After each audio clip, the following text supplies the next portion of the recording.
Hi there, Gemini. Welcome to your New Year's tarot spread for 2019, obviously. It's Rena.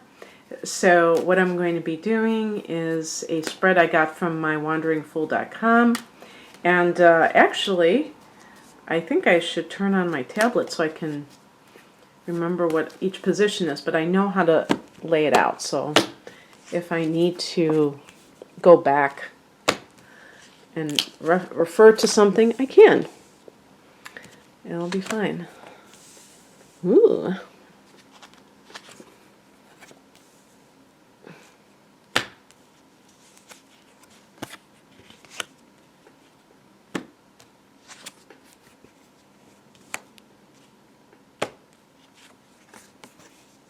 Okay.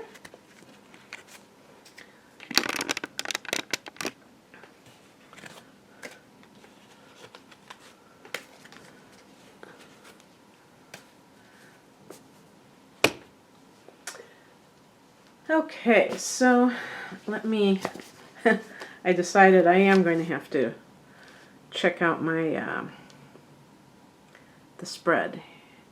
Okay, so the main theme of the year, which I love,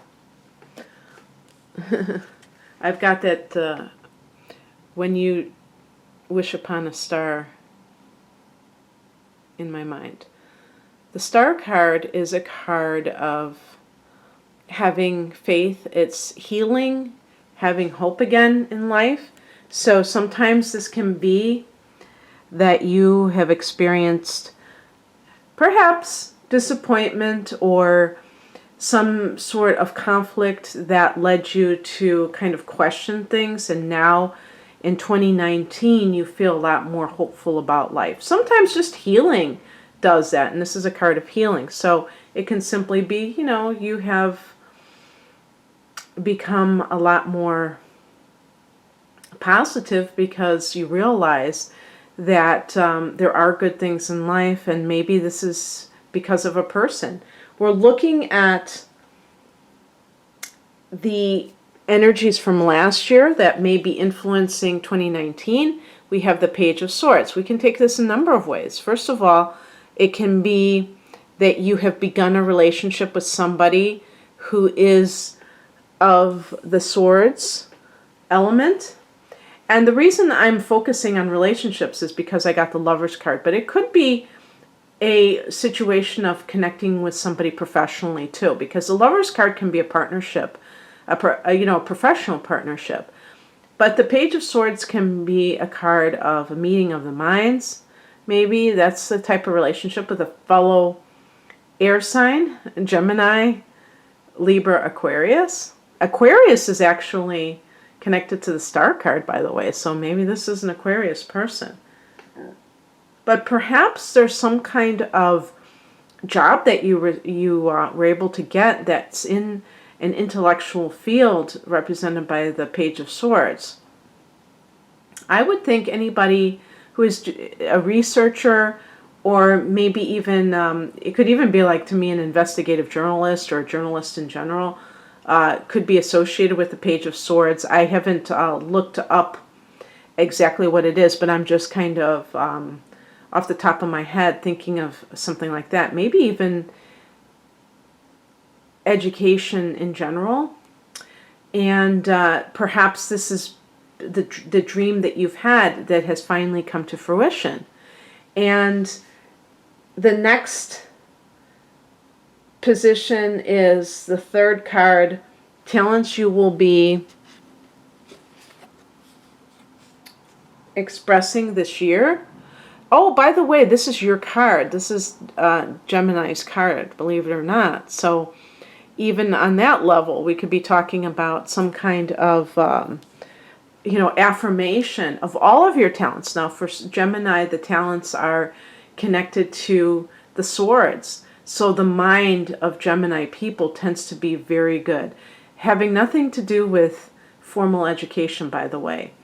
I could see a lot of Gemini people actually being self-educated because you're just naturally bright, but also very witty, and,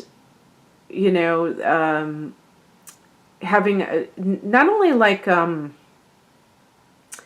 being funny, but also, you know, what I call clever, because it's intelligent humor. You know, you can fall in a banana peel and that's going to be funny, but that's not really that clever. So parlaying that into something that is your own baby, you know, like some kind of, for you it would be probably with writing, with any kind of communication. The internet is a great place to do that these days, where you can get paid for your words, for what you say, for what you think. And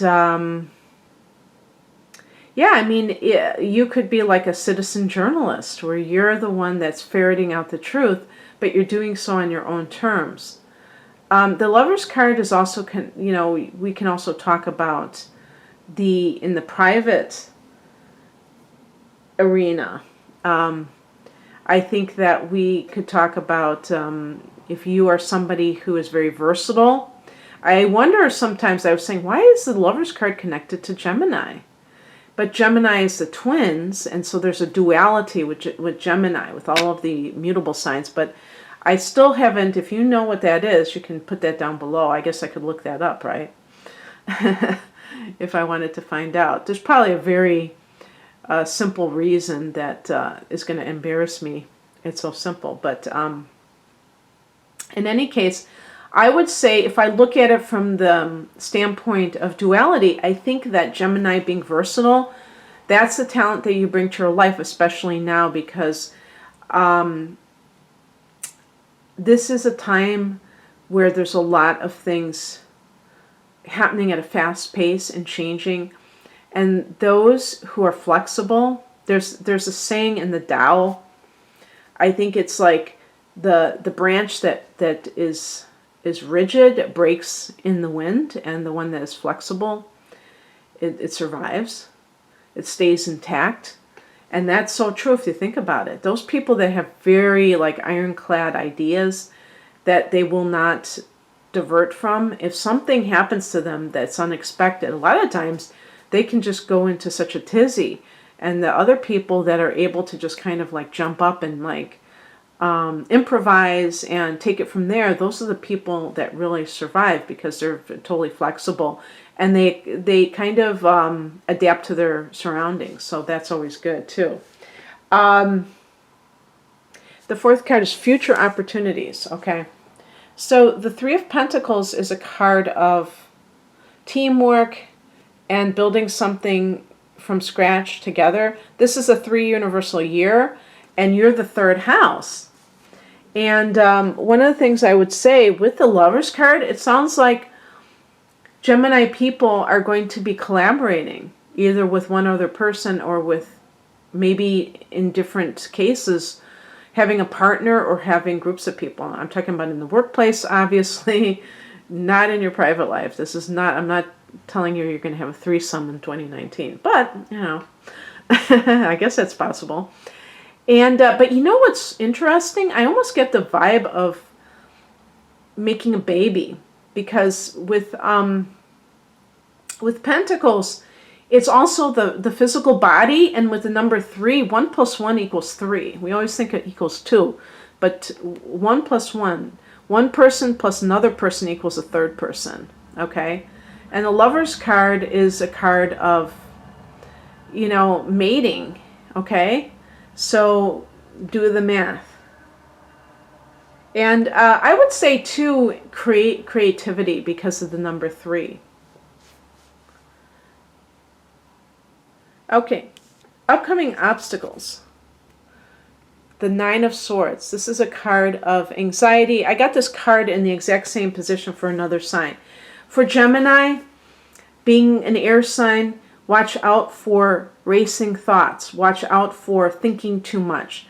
Air signs, I always say air signs can be a bit goofy. I mean, I'm talking about like, you know, mentally. When I say goofy, we're not talking about a particular disorder. We're talking about being a little bit neurotic, because the tendency is to think too much. And when you think too much and believe your thoughts, you're not going to end up, it's not going to end well, because your thoughts, you don't have to believe every thought that you think.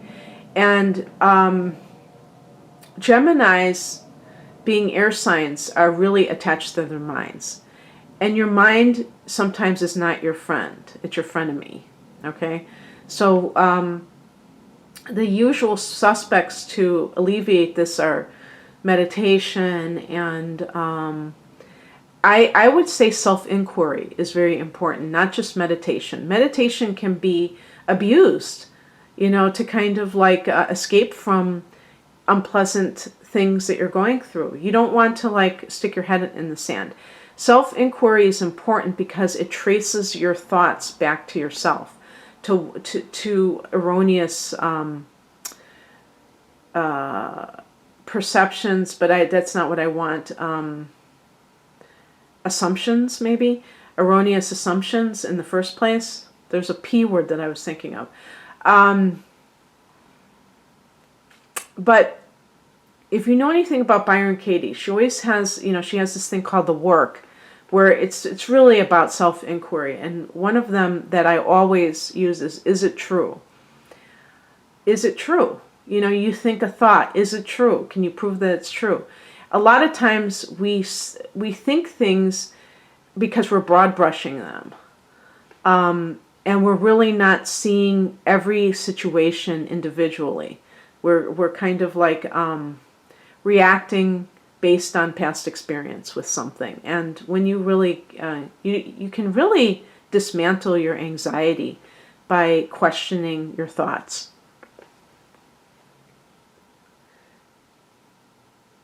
How to deal with these obstacles?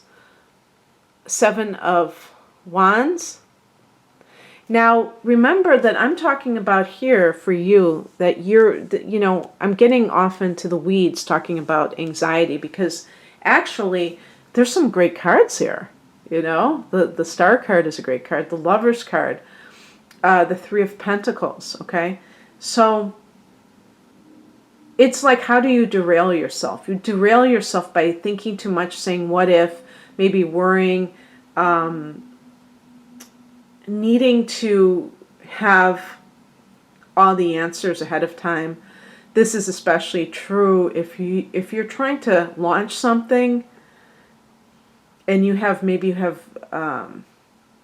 planets in Cancer, personal planets in Cancer, or a sign like that, or even Taurus, they're surrounding you. You have a tendency to be very, wanting those guarantees, and starting something new is going to be a little bit more challenging than a typical Gemini person. But you have to question your thoughts and see if perhaps your pessimism is based on some kind of conditioning that occurred that really isn't about what's happening to you right this moment. But the 7 of Wands is about pushing back. And I think it's about pushing back on yourself, on your own assumptions. But also, if you're dealing with,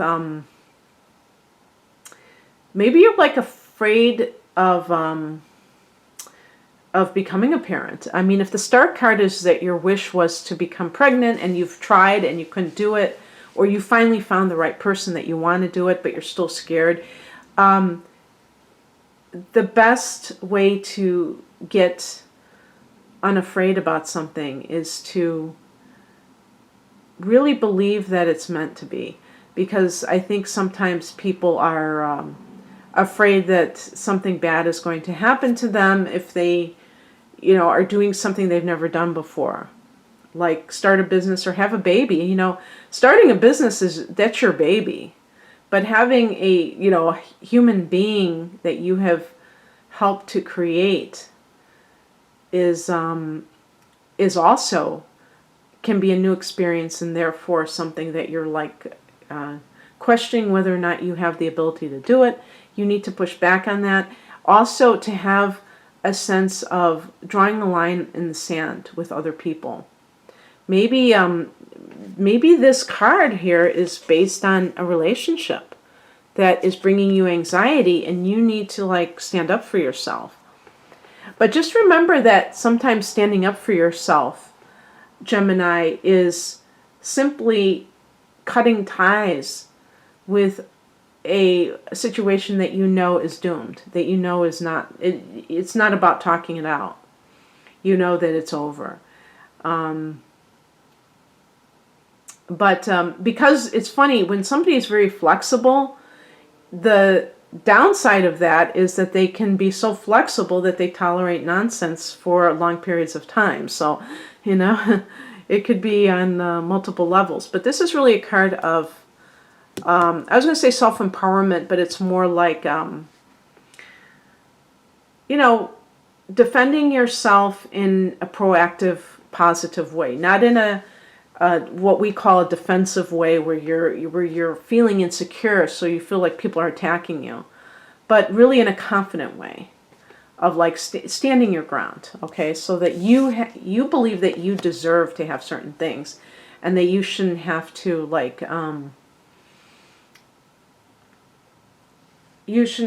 fight for anything that the other person should give in. And this could, run the gamut. If you start your own business, you have to set some ground rules. You can't let people walk all over you there either. The outcome is the Empress, and this is another card that made me think of having a child. This is the card of the mother, the female archetype. For female Geminis, you're a masculine sign, and coming into that side of life and really nourishing the feminine may be a new adventure for you in many ways.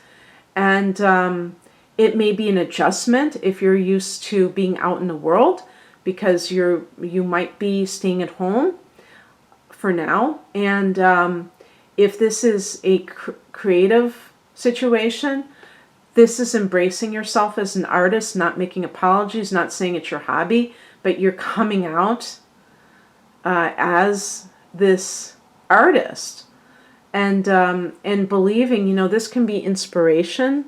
So it's like you feel like you have a lot of inspiration, but you need that sense of identity. Or it's not that you need the identity, you want to identify as this because you feel like this is who you are. And it's like maybe you've been negating that part of yourself. And this is very important. Because the Lover's card connects to Venus, this could also be an artistic influence. So this is the card of love. So embracing love, but at a deeper level. With the Lover's card, it's intimacy. It's not just on the superficial level, bearing your soul to another person, but also embracing those emotions where you normally may be very in your head.